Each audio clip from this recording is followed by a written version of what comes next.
Assalamualaikum. Saya Cikgu Syah. Okey, saya merupakan seorang pesakit gout.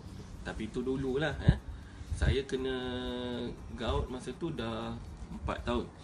Selama 4 tahun tu macam-macam produk saya cuba.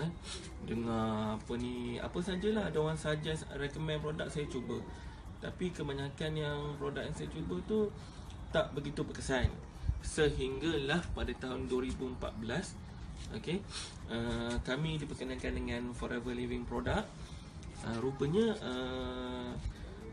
JLT Juraidah ada beritahu yang di Forever Living pun ada set untuk pesakit gout. Jadi tanpa berlengah lagi, saya pun cubalah. Yelah, maklumlah dah 4 tahun kan. Kalau time kena gout tu memang saya tak boleh berjalan langsung. Kadang-kadang sampai 3 hari tu terbaring je. Tak boleh buat apa-apa. Makan kena pantang. Sebab pesakit gout ni tak boleh makan seafood lah, daging lah, macam-macam lah. Banyak benda tak boleh makan. Tapi sebab saya ni suka makan, jadi bila dah tahu ada set gout tu, saya pun cuba.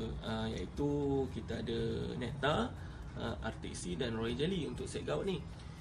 Dan saya pun amalkan. Dan bila saya konsisten amalkan pengambilan produk, saya bila time saya makan seafood ke daging ke apa kan, saya tak dah kena gout. Saya boleh makan macam biasa, saya boleh berjalan macam biasa, boleh pakai kasut macam biasa.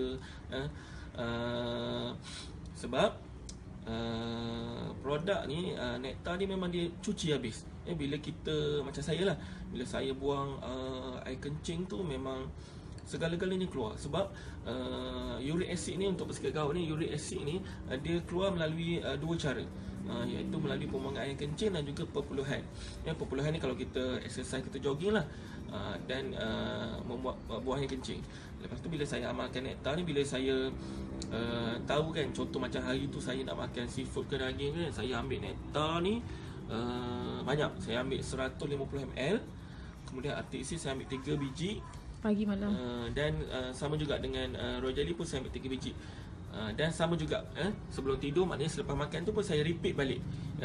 Repeat balik 150 ml Nectar, RTC 3 biji, dan Royal Jelly 3 biji. Tapi kalau time tu katakan saya sakit sangat, saya ambil juga tengah hari, repeat aturan yang sama, maknanya 3 kali sehari. Itu time tengah sakit sangat lah tu.